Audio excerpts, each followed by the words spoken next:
नहीं नहीं, सब बकवास बातें हैं। और अमित शाह जी के बारे में हम क्या कहें? ये लोग खाली इवेंट मैनेज करता है। इवेंट था, आगे इनको क्या लेना देना है भाई जेपी जी से? अरे इसमें सभी अधिकारी को निर्देशित किया गया, चाहे साफ सफाई का ख्याल रखने का काम किया जाए, और साथ ही साथ हेल्थ डिपार्टमेंट में भी बोला गया है कि किसी मरीज को जो है कमी इसमें आने नहीं देनी चाहिए। बिहार के डिप्टी सीएम तेजस्वी यादव आज दिल्ली से पटना पहुंचे। संजय जायसवाल ने जिस तरीके से सवाल पूछा कि नगर निकाय चुनाव अगर नहीं होता है तो वो सड़कों पर धरना प्रदर्शन भी करेंगे। इसको लेकर आरजेडी की जो बात करें, आरजेडी का कहना है कि इससे पहले भी चुनाव हो चुके हैं। यानी कि तेजस्वी यादव ने इस बात को कहा कि जब 2006 में नीतीश कुमार उधर थे और जब फिर हमारे साइड आए थे, उस वक्त चुनाव हुआ था और उस वक्त इस तरह की बातें नहीं हुई थी। लेकिन अब भाजपा का ये षड्यंत्र है, इस तरीके से जो नगर निकाय चुनाव को रोका जा रहा है, ये भाजपा का षड्यंत्र है। साथ ही साथ अमित शाह को लेकर निशाना साधा है तेजस्वी यादव ने। उन्होंने कहा है कि इवेंट मैनेजमेंट है, इवेंट मैनेज करते हैं अमित शाह। उनके बारे में क्या कहना है? तेजस्वी यादव ने अमित शाह और भारतीय जनता पार्टी पर जमकर निशाना साधा। साथ ही साथ बिहार में जिस तरीके से लगातार डेंगू का प्रकोप बढ़ रहा है और ऐसे में स्वास्थ्य मंत्री हैं तेजस्वी यादव, और कल ये सवाल भी उठाया गया था। हालांकि तेजस्वी यादव ने डेंगू को लेकर साफ तौर से कहा है कि स्वास्थ्य विभाग को यह निर्देश दे दिया गया है कि अस्पतालों की साफ सफाई रखी जाए और जो तमाम निर्देश है वो दी गई है। क्या कुछ कह रहे तेजस्वी यादव भारतीय जनता पार्टी को लेकर, और साथ ही साथ बिहार में डेंगू की जो कहा जाए कि प्रकोप बढ़ रहा है उसको लेकर किस तरीके से निर्देशित किया गया है, सुनवाते हैं उस बयान। अमित जायसवाल ने आरोप कर रहा है कि एक प्लानिंग के तहत नगर निगम चुनाव कैंसिल कराया गया है, फंडिंग नगर विकास में रहे और उसका मिसयूज आप लोग कर सके। नगर विकास मंत्री सब बकवास बातें हैं।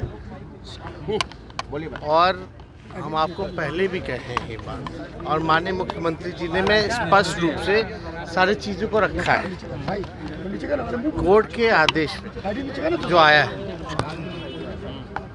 उसको देखते हुए हम लोगों ने यही निर्णय लिया था कि भाई बिना आरक्षण का चुनाव नहीं कराएंगे।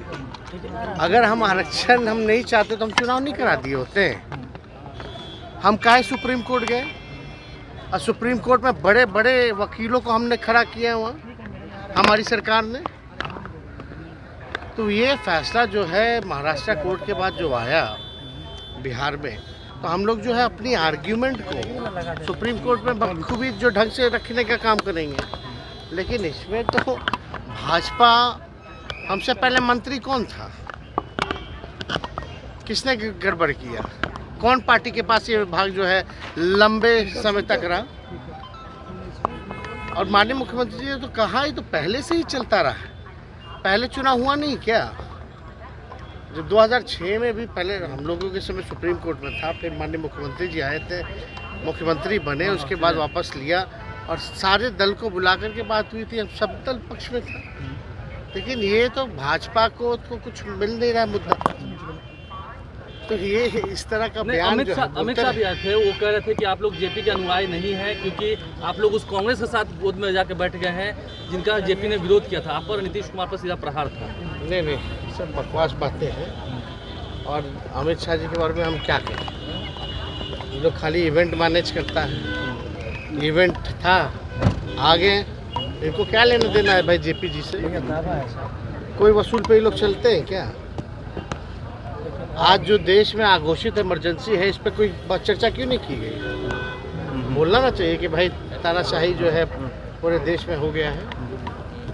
जयप्रकाश नारायण जी ने भी तो इमरजेंसी के खिलाफ ही आंदोलन शुरू किया था। आज के दौर में तो आघोषित इमरजेंसी है। आज कहाँ भारत सरकार में किसी की सुनवाई होती है, न कार्रवाई होती है। केवल चंद लोगों की ही सरकार है और चंद लोगों के लिए ही काम किया जाता है। आपके पार्टी के प्रदेश अध्यक्ष स्वास्थ्य मंत्री हैं, क्या कुछ डेंगू को लेकर डेंगू का प्रकोप बढ़ गया है। डेंगू का हम लोग जो है रिपोर्ट मंगा रहे हैं। इसमें सभी अधिकारी को निर्देशित किया गया, चाहे साफ सफाई का ख्याल रखने का काम किया जाए, और साथ ही साथ हेल्थ डिपार्टमेंट में भी बोला गया है कि किसी मरीज को जो है कमी इसमें आने नहीं देनी चाहिए।